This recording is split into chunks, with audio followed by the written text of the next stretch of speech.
Ini karena ini yang saya hadapi ini doktor konstitusi, jadi saya challenge juga ini kuasa hukumnya. Ini giliran saya sekarang. Saya ini kalau menasihati banyak-banyak kayak bimbing disertasinya Refli juga saya jadi. Pertama, kewenangan mahkamah itu masih belum memasukkan PMK 7 2025 Pak Refli ya. Nanti kalau nggak ada nih bisa saya kasih Pak Refli kalau mau ini. Tapi ada yang soft filenya di websitenya Mahkamah Konstitusi. Ini satu-satunya ini. Bapaknya kalau yang gratis mau cepat-cepat aja ini. Nah nanti bisa dilihat di websitenya Mahkamah Konstitusi untuk menambahkan paling tidak ada beberapa hal yang berbeda sih Pak Refli, model penyusunan permohonan di bawah PMK nomor 7 tahun 2025 dibandingkan yang sebelumnya.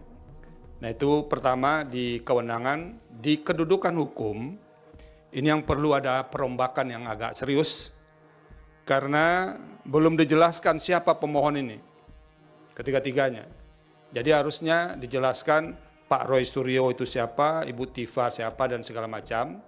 Lalu apa sih problem konstitusional yang dihadapinya berkaitan dengan norma ini?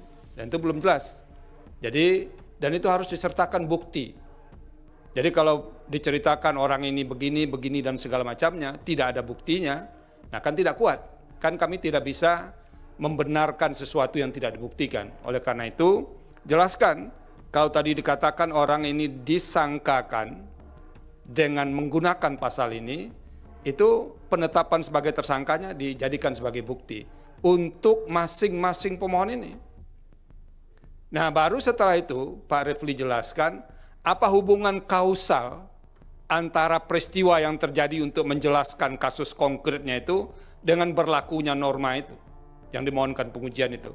Sehingga nanti memenuhi prinsip kausal verban.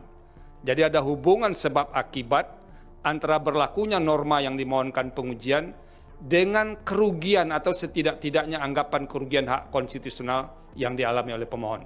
Dan itu sama sekali belum ada di legal standing atau kedudukan hukum pemohon. Jadi baru hanya sebatas menyebutkan pasal-pasal, lalu tidak ada elaborasi apa kaitannya pasal ini dengan ketiga pemohon ini untuk membuktikan kausal verbannya. Tadi lisan dijelaskan Pak Refli, jadi kalau lisan kan tidak bisa kita nilai ini Pak Refli, jadi harus dicantumkan di sini. Dan itu yang harus ditambahkan. Nanti kan Pak Salman juga nanti akan banyak mengerjakannya ini. Yang ketiga, pokok permohonan atau alasan-alasan permohonan. Ada, kalau dari catatan saya itu ada beberapa norma yang diuji.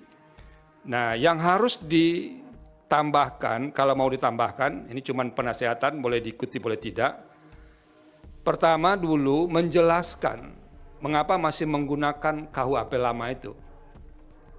Nah, karena begini Pak Refli, di KUHP baru, KUHP nasional ini, kan ada di sini disebut di pasal 618, nanti bisa dilihat.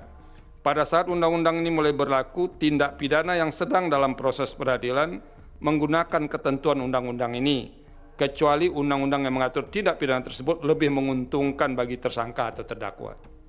Nah itu tolong jelaskan kenapa masih menggunakan norma ini. Satu.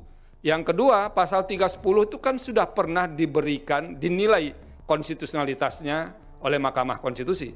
Nah nanti tolong dicari putusan-putusan Mahkamah Konstitusi yang berkaitan dengan norma yang ada dalam Kitab Undang-Undang Hukum Pidana yang pernah diputus oleh Mahkamah Konstitusi. Apa masih bisa diteruskan menggunakan pasal ini atau tidak? Atau jangan-jangan ini bukan soal norma, kalau yang menyangkut pasal yang ada dalam pidana lama, ini soal praktek atau implementasi norma. Nah itu yang harus dijelaskan.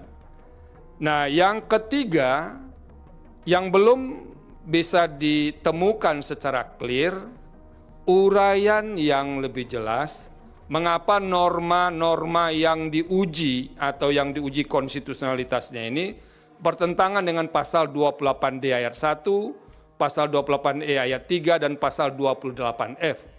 Dalam permohonan ini kami harus akui, tiga pasal konstitusi itu disebutkan. tapi belum ada uraian mengapa dia bertentangan dengan pasal dalam konstitusi itu. Jadi Pak Refli misalnya pasal 28D, setiap orang berhak atas pengakuan, jaminan, perlindungan, dan kepastian hukum yang adil, serta perlakuan yang sama di hadapan hukum. Apakah semua komponen dalam norma pasal 28D ayat 1 ini harus digunakan, atau jangan-jangan bagian-bagian tertentu saja, dan itu yang harus dijelaskan kepada mahkamah. Sehingga kami nanti bisa menilai benar atau tidak norma atau pasal-pasal dalam KUHP dan yang lain itu bertentangan dengan Undang-Undang Dasar 1945 atau tidak. Jadi argumentasi yang dijelaskan itu yang akan kami nilai. Jadi kalau argumentasinya tidak kuat, ya nanti tidak beralasan menurut hukum. Jangan dikira tidak ada problem misalnya, tapi memang argumentasinya itu yang tidak kuat. Karena jangan memaksa mahkamah untuk mencarikan argumentasi, enggak. Pekerjaan kami adalah menilai argumentasi yang diajukan oleh pemohon mengapa ini bertentangan dengan Undang-Undang Dasar 1945. Dan dari norma-norma itu sebetulnya hanya baru menempelkan pasal konstitusi, belum menguraikan pertentangan itu. Ini karena ini yang saya hadapi ini doktor konstitusi, jadi saya challenge juga ini kuasa hukumnya untuk menjelaskan ini kenapa dia dikatakan bertentangan, Pak Refli. Nah itu tolong nanti dijelaskan karena yang beberapanya itu sudah pernah diputus oleh Mahkamah Konstitusi. Dan terakhir ini perlu disampaikan kepada pemohon. Ini di petitum nomor 8 ya. Itu kalau dilihat awalnya kan ada ayat 1, ada ayat 2. Lalu ada ayat 3 di halaman berikutnya yang tidak ada nomor halamannya itu. Jadi dokumen elektronik kepada sistem elektronik orang lain yang tidak berhak. Titik 3. Nah saya ini jadi heran. 3 ini kemana sangkutannya ini Pak Refli? Ya kan? Apakah ini salah ketik atau bagaimana? Karena tidak ada poin angka 3 itu. Karena di poin berikutnya hanya ada 1 dan 2. Berarti angka 3 ini tidak ada. Nah itu tolong diperhatikan.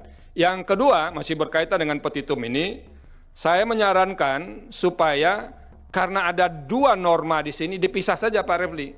Ada pasal 32 ayat 1, kemudian di petitum berikutnya pasal 32 ayat 2. Jadi dipisah supaya nanti bisa lebih clear, jangan terjadi kekaburan dalam penyusunan petitum ini.